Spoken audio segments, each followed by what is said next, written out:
Support for Colorado Today comes from Safeway, celebrating the holiday with fresh local produce, quality meats, and seasonal favorites. Shop in-store or let Safeway do the shopping this holiday season with free curbside pickup using the Safeway app.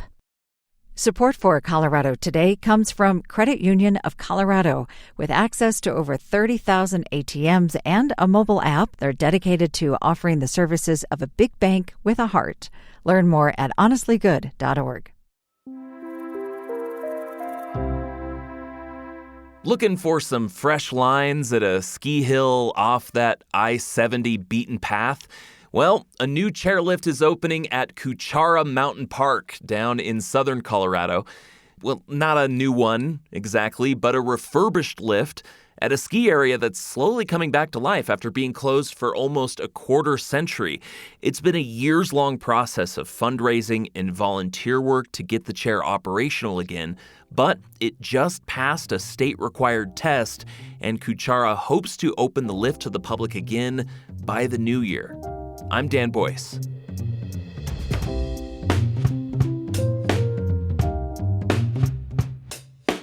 Coming up, President Donald Trump has signed a pardon for Mesa County Clerk Tina Peters based on a unique legal theory. And then I realized we've been looking at this whole thing all wrong. I've been looking at it wrong because I'm telling you, 4 weeks ago, I thought it meant only federal crimes. Then, it's not much talked about, but suicide rates among older Coloradans are disturbingly high.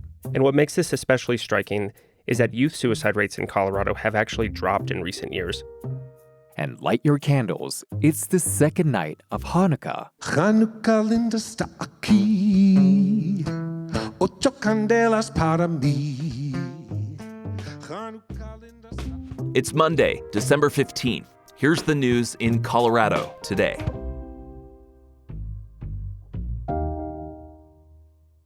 President Donald Trump has pardoned former Colorado election official Tina Peters. Except he can't do that, at least not according to nearly all legal experts. If you recall, Peters, she was the Mesa County clerk who helped someone secretly access her voting machines. All this was in the name of trying to uncover fraud in the 2020 election. She was convicted in state court and is serving 8 years in state prison. But the president and her supporters have been trying one thing after another to get her out. Now, Trump is trying to use a presidential pardon. CPR's Benta Berkland's been covering this. And Benta, short answer, can Trump pardon Tina Peters?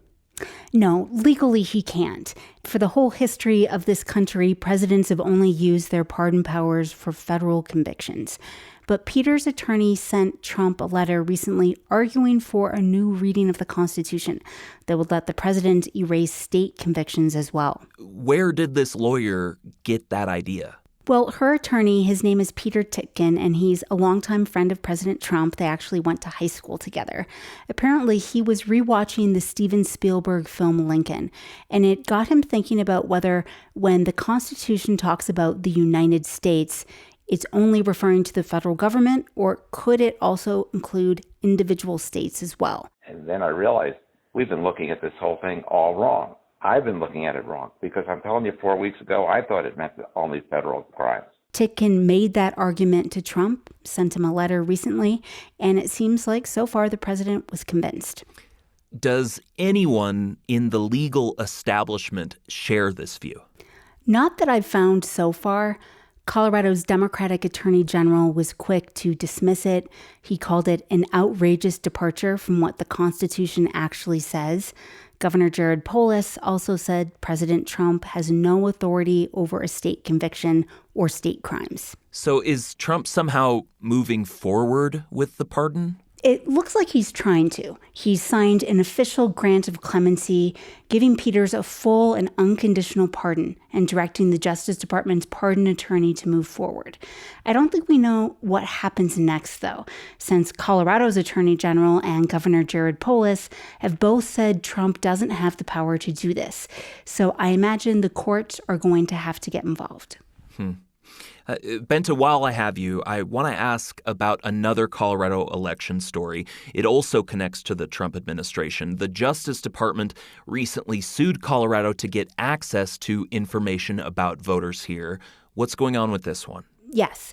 DOJ wants a court to order Colorado to turn over driver's license numbers and partial Social Security numbers for all registered voters. The Trump administration says this is necessary because the administration is investigating whether Colorado is keeping its voter rolls up to date. But Colorado's Democratic Secretary of State, Jena Griswold, is refusing to hand that sensitive information over. She says she's only giving the federal government the kind of information that is already publicly available. Why is that? Griswold says she doesn't trust what the Trump administration might do with this information. She's very concerned it could be shared with the Department of Homeland Security. And she also believes Colorado law prevents her from releasing sensitive information. Colorado isn't the first Democratic-run state to object to a DOJ request like this, and a number of states are being sued over it. CPR politics reporter Benta Birkeland. Thank you, Benta. Thanks so much. Our state is facing a quiet but devastating public health crisis. Gun suicides among older adults. A joint investigation from Rocky Mountain PBS and The Trace found Coloradans 70 and older are dying by gun suicide at some of the highest rates in the country. In fact, more than from car crashes. These deaths are concentrated in rural communities, and the stories behind them often involve chronic pain, isolation, and easy access to firearms. Kyle Cook of Rocky Mountain PBS has been looking into these numbers and the efforts underway to reverse this trend. Kyle's with us now. Let's start with the big picture. What did this investigation uncover about gun suicides among older Coloradans? Yeah, so our reporting along with The Trace shows that this is a persistent and growing problem. Between 2018 and 2023, more than 650 older Coloradans died by gun suicide. About 85% were white men. The highest rates are in rural counties like Delta, Fremont, Gunnison, Park, and Montrose, where, like you said a moment ago, isolation, significant health problems, and firearm availability all overlap. And what makes this especially striking is that youth suicide rates in Colorado have actually dropped in recent years. But for older adults, the numbers have barely moved. And the investigation, it includes stories from coroner's reports and from obituaries. What did those reveal about who is dying and why? Yeah, so obviously one of the main things that we learned from this investigation is that high rates of loneliness are contributing to this crisis. But at the same time, by going through obituaries, these are people that were deeply embedded in their communities. So former ski instructors, teachers, even physicians, but also people dealing with things like chronic pain or heart disease or the loss of a spouse. Another interesting thing that I learned from the reporting in talking to a therapist who works mostly with older Coloradans is that there's this idea, this kind of like cowboy mentality of independence, especially out here in the West. And he was theorizing that that could also contribute to this crisis. Are there any efforts underway in Colorado to address this? What does prevention look like for this age group? Yeah, there are a few initiatives. The main one is something that was passed last legislative session called Donna's Law, which is a voluntary do not sell registry where people can ban themselves from purchasing firearms if they're worried about their own mental health. That hasn't taken effect yet. Supporters are now raising money that the state needs to put together the registry and build out the online infrastructure. A handful of other states already have registries like this, but participation in those states is relatively low. Advocates believe that that will change as more people learn about this option. There's also some localized efforts at senior centers across the state. Many senior centers are expanding their mental health programs, and in places like Park County, for example, which has the highest known senior suicide rate in the state, emergency vehicles are now displaying LED messages that are encouraging people to ask for help if they're suicidal.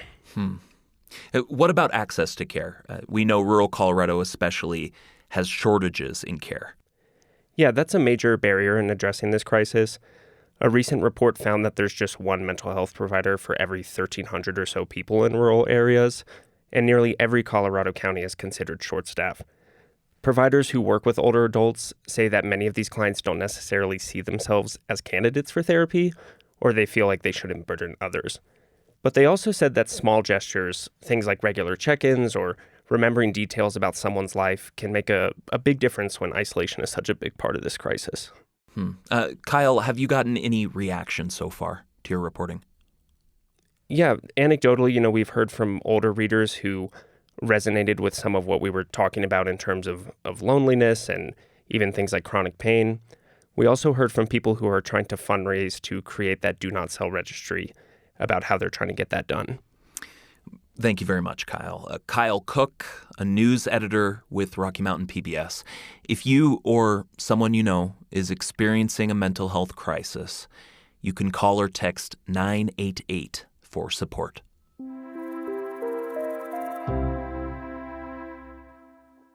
Before you go, a little music in celebration of Hanukkah, which started yesterday. Hanukkah linda sta aquí, ocho candelas para mí. Hanukkah linda sta aquí. This is Dave Layden, who recently performed at the Colorado Matters Holiday Extravaganza. Oh, una candelica, dos candelicas.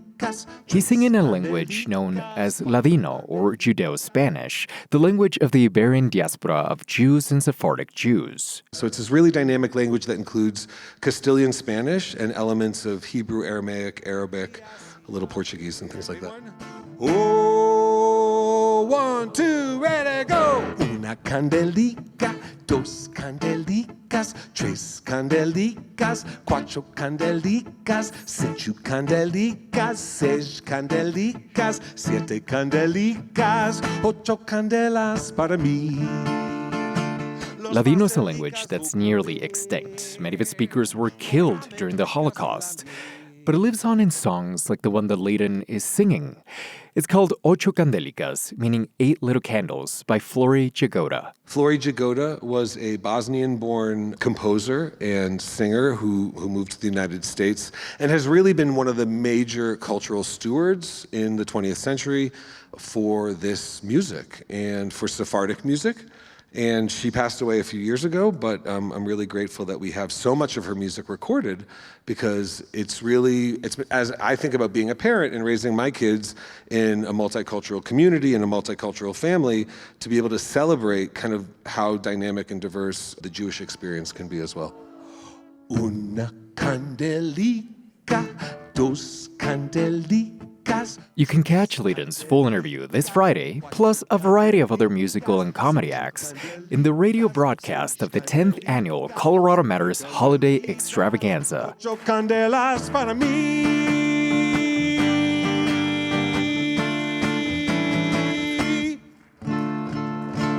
Woo! And to all those who celebrate, Happy Hanukkah.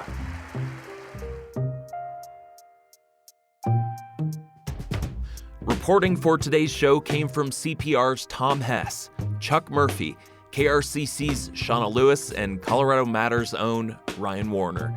Follow Colorado Today in your podcast app and maybe, tell a friend about it. Happy Hanukkah. I'm Dan Boyce. This is CPR News.